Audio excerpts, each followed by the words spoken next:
జేఎన్ఎఫ్యూలో BFSI skill development programme ప్రారంభోత్సవం సందర్భంగా CM Revanth Reddy మాట్లాడుతున్నారు. లైవ్ ద్వారా చూద్దాం. ఏర్పాట్లను చేయడం జరుగుతుంది. కానీ రాష్ట్ర ప్రభుత్వంలో ఉన్న 2 లక్షల ఖాళీల 100% మనం నియామకాలు చేపట్టినా కూడా తెలంగాణ రాష్ట్రంలో ప్రధానంగా ఎదుర్కొంటున్న నిరుద్యోగ సమస్య తీరదు. ఈ సమస్య తీవ్రతను మా ప్రభుత్వం గుర్తించింది. దీనికి కారణాలను వెతికినప్పుడు చాలామంది మాకు చాలా నాలెడ్జ్ ఉందని అనుకుంటుంటారు, కొంతమంది మాకు స్కిల్ ఉన్నది అనుకుంటుంటారు. నాలెడ్జ్ అనేది లాంగ్వేజ్ కాదు. లాంగ్వేజ్ అనేది ఒక కమ్యూనికేట్ చేయడానికి ఉపయోగించే సాధనం మాత్రమే. నాలెడ్జ్ ఉన్న కమ్యూనికేషన్ స్కిల్ లేకపోతే ఉద్యోగ అవకాశాలు తక్కువ. కమ్యూనికేషన్ స్కిల్ ఉన్న స్కిల్ లేకపోతే ఉద్యోగ అవకాశాలు రావు. అందుకే ఈ సమస్యను గుర్తించి ప్రతి సంవత్సరం 1 లక్ష ఇంజనీరింగ్ గ్రాడ్యుయేట్స్ని, ఇంకొక 2 లక్షలను డిగ్రీ పూర్తి చేసుకున్న వాళ్ళు, అది బీఎస్సీ కావచ్చు, బీఎస్సీలో different courses, BCom, BA, any other degree పట్టాలు పొంది 3 లక్షల మంది ప్రతి సంవత్సరం తెలంగాణ రాష్ట్రంలో పట్టభద్రులై బయటకు వస్తున్నారు. 10 సంవత్సరాలు ఉద్యోగ నియామకాలు చేపట్టకపోతే 30 లక్షల మంది నిరుద్యోగ యువకులు ఒక రాష్ట్రంలో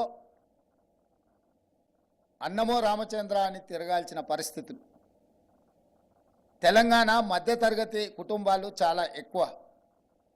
గ్రామీణ ప్రాంతాలలో వ్యవసాయం మీద ఆధారపడ్డ తల్లిదండ్రులు ఎక్కువ.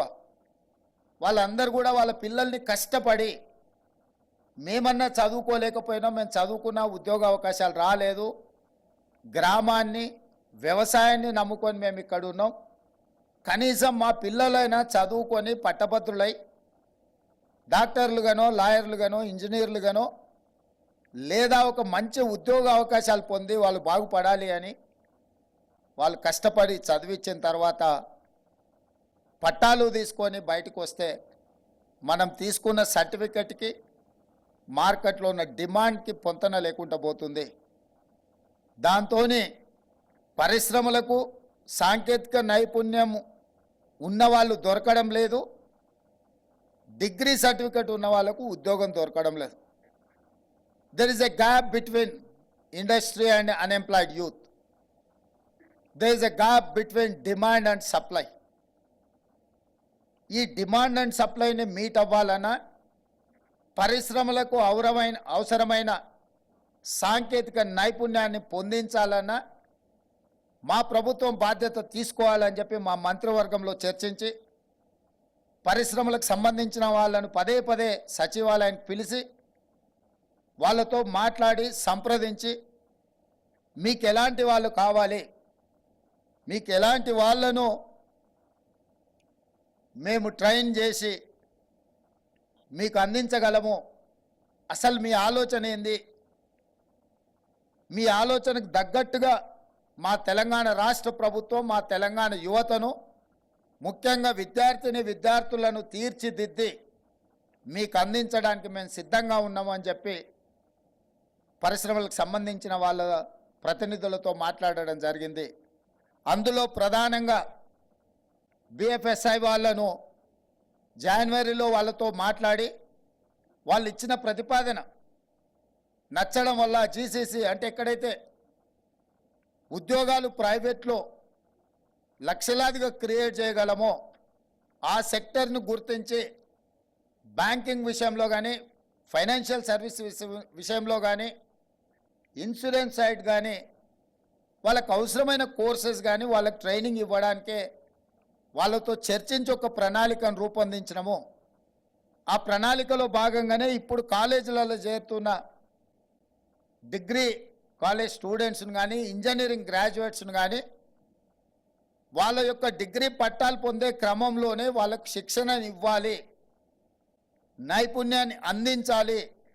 వాళ్ళు పట్టా తీసుకొని బయటకు వచ్చేటప్పటికి వాళ్ళ కోసం ఉద్యోగ అవకాశాలు ఎదురు చూడాలి, ఆ ఉద్యోగంలో ప్రత్యక్షంగా పోయి వాళ్ళు జాయిన్ అవ్వాలన్న ఆలోచనతోటే ఈరోజు ఈ కార్యక్రమాన్ని ఇక్కడ లాంచ్ చేయడం జరిగింది. మిమ్మల్ని అందరినీ కూడా సెలెక్ట్ చేసి ఇక్కడికి తీసుకురావడం జరిగింది.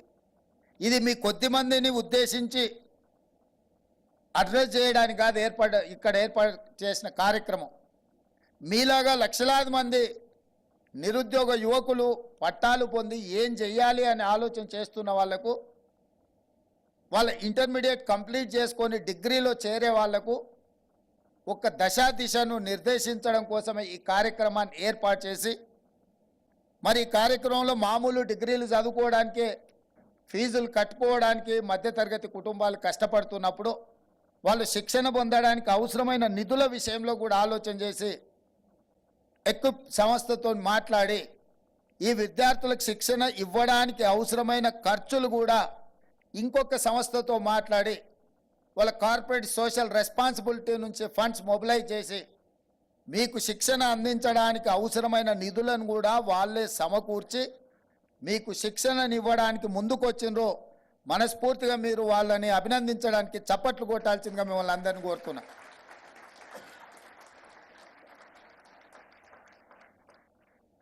ఎందుకంటే వాళ్ళు మీ నుంచి ఏం ఆశించడం లేదు. మీ నుంచి వాళ్ళు ఆశిస్తున్నది క్రమశిక్షణతో శిక్షణ పొంది ఈ శిక్షణ మీ ఉజ్వల భవిష్యత్తుకు ఉపయోగపడాలి. రేపు బ్యాంకింగ్ సెక్టర్ కానీ, ఫైనాన్షియల్ సర్వీసెస్ సెక్టర్ కానీ, ఇన్సూరెన్స్ సెక్టర్లో మీకందరికీ ఉద్యోగాలు దొరికి ప్రపంచానికే మన వైపు నుంచి మేధస్సును సరఫరా చేసే విధంగా తెలంగాణ రాష్ట్రము రాణించాలన్నదే వాళ్ళ ఆలోచన, మా ఆలోచన. భవిష్యత్తులో డిగ్రీల విషయంలో కానీ, అదేవిధంగా ఇంజనీరింగ్ గ్రాడ్యుయేట్స్ విషయంలో కానీ వాళ్ళ నెక్స్ట్ ఇయర్ నుంచి ఇంటర్న్షిప్ కూడా ప్రవేశపెట్టాలని రాష్ట్ర ప్రభుత్వం నిర్ణయం తీసుకున్నది. దాంతో వాళ్ళు ప్రాక్టికల్గా ఎక్స్పీరియన్స్ రావడము వాళ్ళకు భవిష్యత్తులో ఉపయోగపడుతుంది. ఈరోజు మనమందరం కలిసికట్టుగా ఈ కార్యక్రమాన్ని ముందుకు తీసుకెళ్ళాలి. సోషల్ రెస్పాన్సిబిలిటీ అని అంటే సంపాదించిన దాంట్లో కొంత ఇవ్వడమే కాదు, ఒక మంచి కార్యక్రమాన్ని ముందుకు తీసుకెళ్లాలన్నప్పుడు అవేర్నెస్ ప్రోగ్రామ్ తీసుకొని అవేర్నెస్ కల్పించడం కూడా సోషల్ రెస్పాన్సిబిలిటీ అని నేను నమ్ముతున్నా. మా మిత్రుడు ఫిరోజ్ ఖాన్ గారు కూడా ఇక్కడ ఉన్నారు. ఇలాంటి వాళ్ళు అవసరమైన సందర్భంలో మాట్లాడాలి. They have to come up, అంటే they have to open, they have to discuss ఒక డైరెక్షన్. ఎందుకంటే యూత్ చూస్తుంటారు లీడర్స్ని. లీడర్గా రాణించాలంటే కూడా స్కిల్ ఉండాలి. స్కిల్ అంటే సాంకేతికంగా ఏదో ఒక అంశమే కాదు, ఒక మంచి ఉపన్యాసం చెప్పడం కూడా స్కిల్లే, ఒక మంచి అంశాన్ని ప్రమోట్ చేయడం కూడా స్కిల్లే. సో ఈరోజు మీ అందరికీ నా విజ్ఞప్తి ఒకటే. నిన్నమన్న నేను వరుసగా ఈ మధ్యకాలంలో మా ప్రభుత్వం ఏర్పడ్డ తర్వాత ఒక ఆందోళనకరమైన అంశాన్ని నేను గమనించిన. తెలంగాణ యువత ఉద్యోగ ఉపాధి అవకాశాలు దొరకకపోవడం వల్ల వ్యసనాలకు బానిసలయ్యి గంజాయి డ్రగ్స్ వైపు చాలా వేగంగా ప్రయాణం చేస్తుండ్రు. దాన్ని నిలువరించడం కోసం ఒక స్పెషల్ టాస్క్ తీసుకొని తెలంగాణ యాంటీ నార్కోటిక్స్ బ్యూరోని ఎస్టాబ్లిష్ చేసి కంప్లీట్గా ఒక వ్యవస్థను ఏర్పాటు చేసి డ్రగ్స్ని మొత్తము నిరోధించడానికి, నిర్మూలించడానికి ప్రయత్నం చేసి నిన్నమన్న చేసిన దాడుల్లో ఆందోళనకరమైన అంశం ఏంటంటే engineering graduate students drugs peddling చేస్తున్నారు. ఇంతకుముందు సమాజంలో నేరగాళ్ళు వేరుండేది, విద్యార్థులు వేరుండేది, నిరుద్యోగ యువకులు వేరుండేది, పారిశ్రామికవేత్తలు వేరుండేది.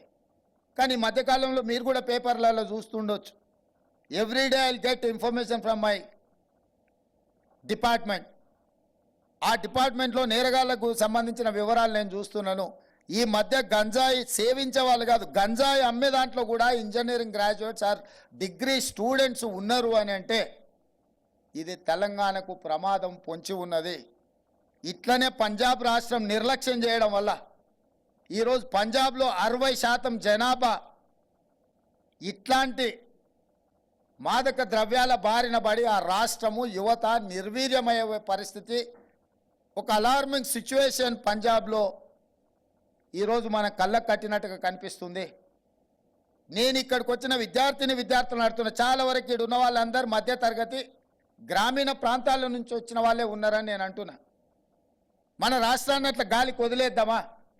ఇట్లాంటి వ్యసనాలకు బానిసలు అవుతున్న మన సహచరులు, మన అన్నదమ్ములను, మన పక్కింటి వాళ్ళని అట్లనే మనం చూస్తూ వదిలేద్దామా? ఈరోజు వీటిని నిరోధించాల్సిన, నిర్మూలించాల్సిన అవసరం లేదా? ఇలాంటి సందర్భంలో సమాజం అప్రమత్తమై ఉండాలి. ప్రభుత్వం ఒక్కటే అందరినీ నియంత్రించలేదు. సంబంధిత సమాచారం ఏది ఉన్నా, ఎంత పెద్దవారు ఉన్నా, మీకు అందుబాటులో వచ్చిన సమాచారాన్ని శాఖలకు సంబంధించిన అధికారులకు చేరవేస్తే మనం నియంత్రించడానికి ఉపయోగపడుతుంది. కొంతమంది పబ్లిక్ లైఫ్లో ఉన్నవాళ్ళు రోల్ మోడల్గా ఉండాల్సిన అవసరం ఉంది. వాళ్ళు బానిసలు అవ్వడమే కాకుండా అలాంటి వాళ్ళని సమర్థించే మాటలు కూడా కొంతమంది అప్పుడప్పుడు మాట్లాడుతుంటారు. ఇది సమాజానికి మంచిది కాదు.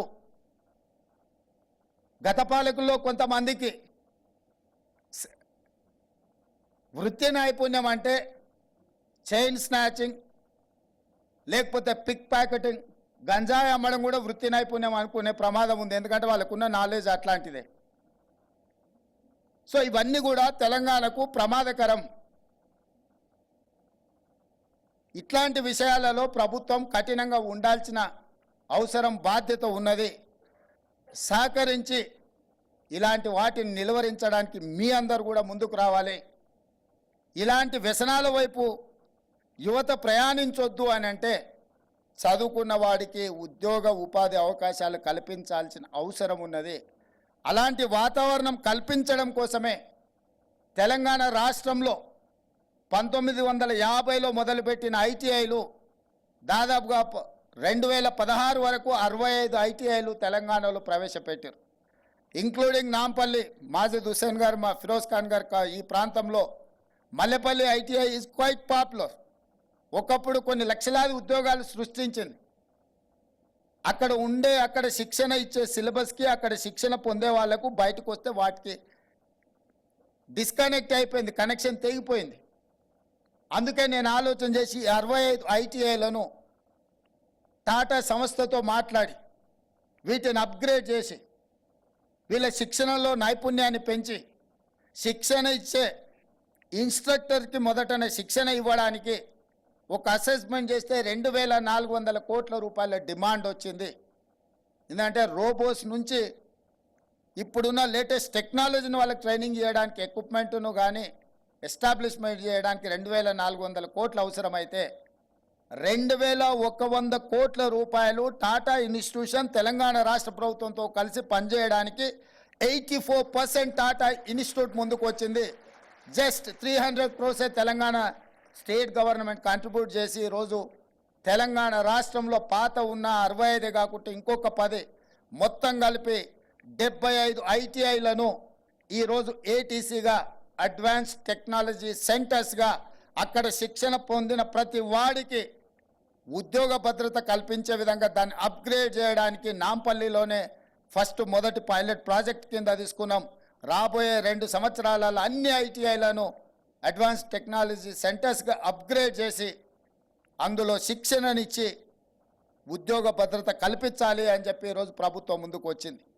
వీటినే కాదు, ఈరోజు ఇంజనీరింగ్ కాలేజెస్ మీద కూడా ఫోకస్ పెంచిన. ఎవ్రీ ఇయర్ 1,00,000 మంది ఇంజనీరింగ్ గ్రాడ్యుయేట్స్ బయటకు వస్తున్నారు. చాలా ఆందోళనకరమైన అంశం. చిన్న చిన్న బేసిక్ నాలెడ్జ్ కూడా ఇంజనీరింగ్ పట్టా పొందే వాళ్ళకి కొంతమందికి రావడం లేదు. ఎందుకు అని అంటే అక్కడ టీచింగ్ స్టాఫ్ కానీ, నాన్ టీచింగ్ స్టాఫ్ కానీ అప్ టు ద మార్క్ లేకపోవడం వల్ల ఈ సమస్యలు ఉన్నాయి. కాలేజీ యాజమాన్యులకు కూడా నేను సూచన చేస్తున్నా, మీరు రాబోయే రోజుల్లో ఈ విధంగా కొనసాగిస్తే మీ కాలేజీల అనుమతులు రద్దు చేయడము తథ్యము అని చెప్పి నేను చెప్పదలుచుకున్నా.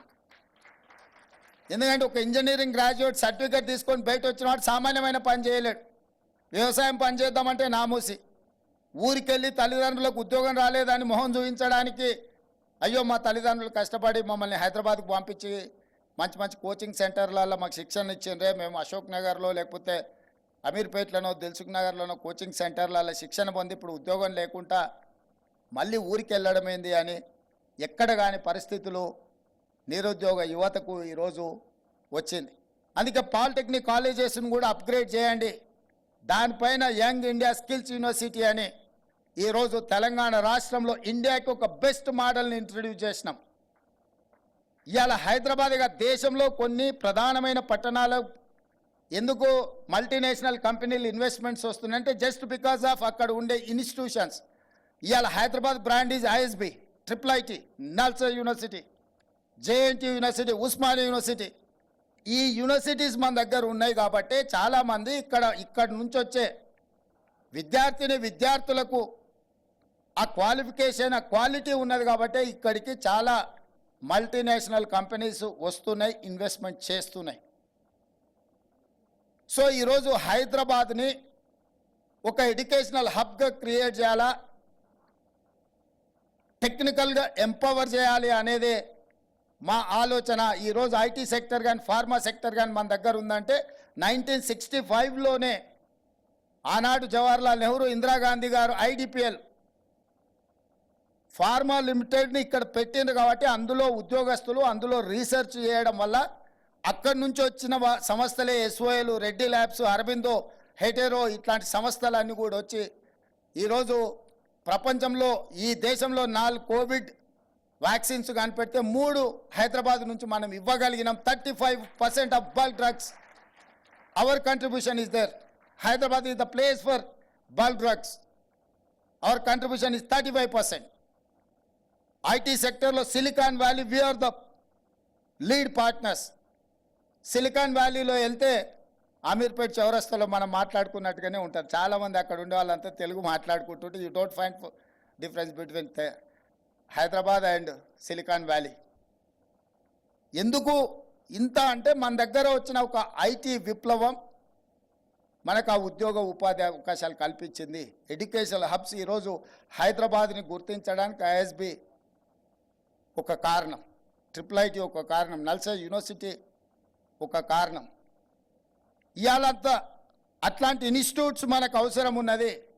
అందుకే మేము స్టాన్ఫర్డ్ని, ఆక్స్ఫర్డ్ని ఆ యూనివర్సిటీలకు వెళ్ళి మీ ఆఫ్ క్యాంపస్లు మా దగ్గర పెట్టండి అని నేను, మా మిత్రుడు శ్రీధర్ బాబు గారు స్వయంగా వెళ్ళి ఆ యూనివర్సిటీ యాజమాన్యాలను కలిసినాం.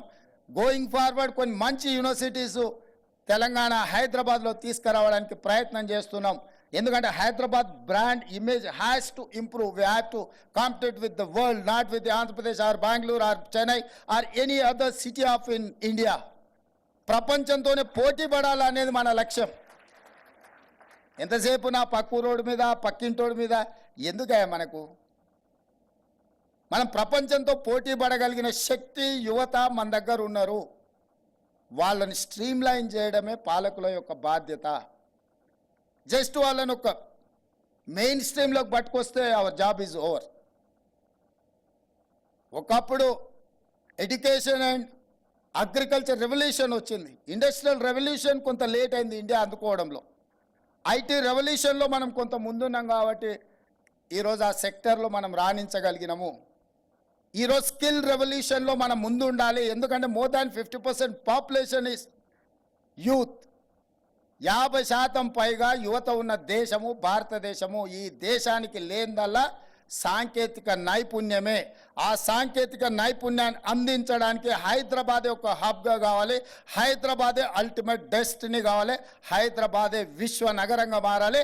మీకు శిక్షణ ఇవ్వాలి. ఆ శిక్షణలో భాగమే ఈరోజు ఈ banking, financial services and insurance company వాళ్ళందరినీ కూడా మనం ఇక్కడ ఈ వేదిక మీదకి తీసుకొచ్చినాం. అందులో భాగంగానే యంగ్ ఇండియా స్కిల్స్ యూనివర్సిటీని మనం ప్రారంభించుకున్నాం.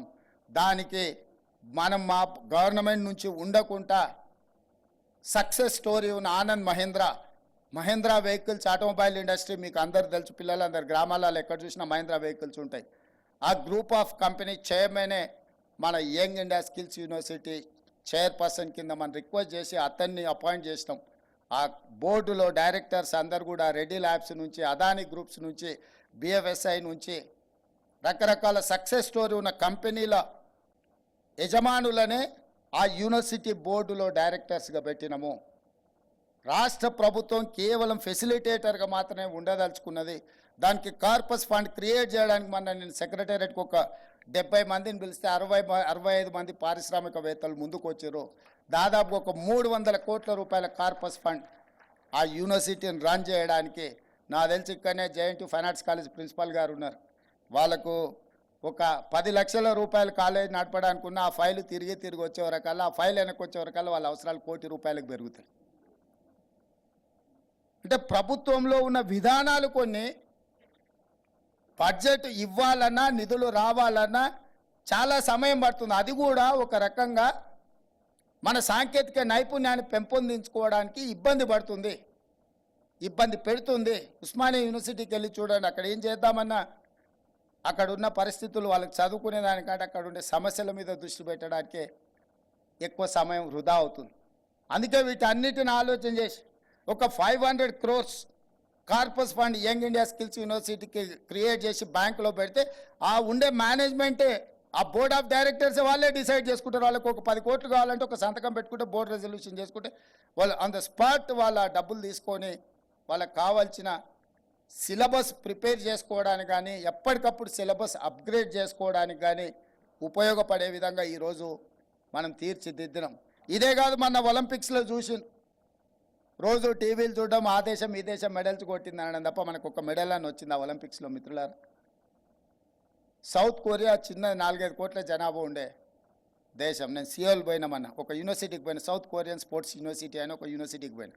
ఆ యూనివర్సిటీ క్యాంపస్ ఎంతంటే 30 ఎకరాలు. 30 ఎకరాల క్యాంపస్లో చదువుకున్న వాళ్ళు 16 మెడల్స్ కొట్టిండ్రు ఒలింపిక్స్లో. ఒక అమ్మాయి 3 గోల్డ్ మెడల్స్ కొట్టింది. సర్ప్రైజ్ ఆ అమ్మాయిని చూసిన తర్వాత. ఆర్చరీలో ఒకే అమ్మాయి 3 గోల్డ్ మెడల్స్ కొట్టింది.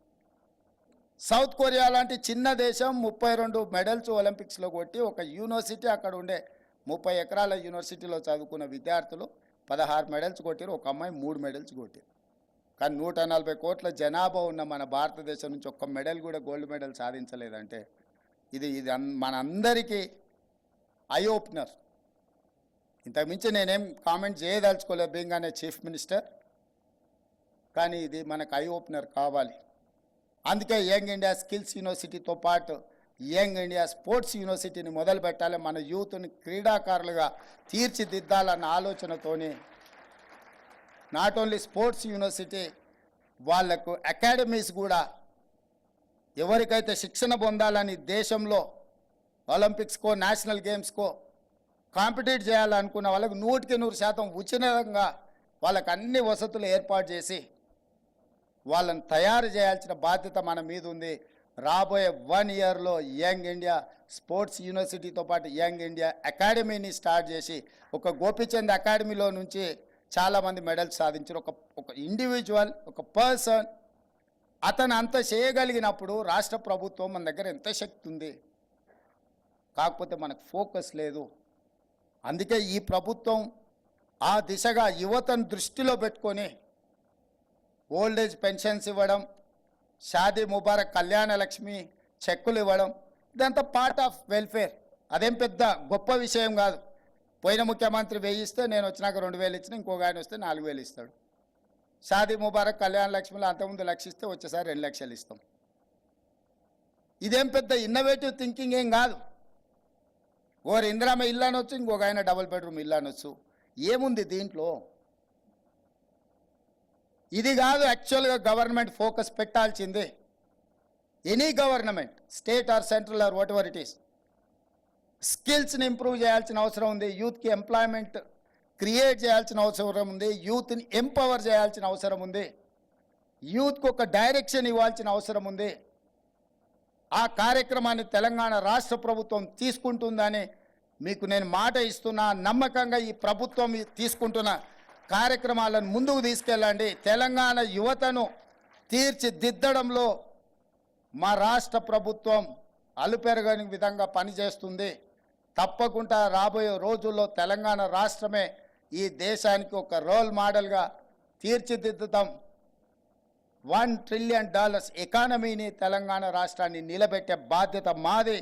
రాబోయే 4 సంవత్సరాలల్లా 3 లక్షల కోట్ల బడ్జెట్ను 7 లక్షల కోట్ల రూపాయలకు ప్రతి సంవత్సరం తీసుకెళ్లేంత విధంగా ముందుకు తీసుకెళ్లడానికి మా ఐటీ అండ్ ఇండస్ట్రీస్ మినిస్టర్ సపోర్ట్తోని, మా క్యాబినెట్ కలీగ్స్ సపోర్ట్తో ముందుకెళ్తాం. పరిశ్రమలకు సంబంధించిన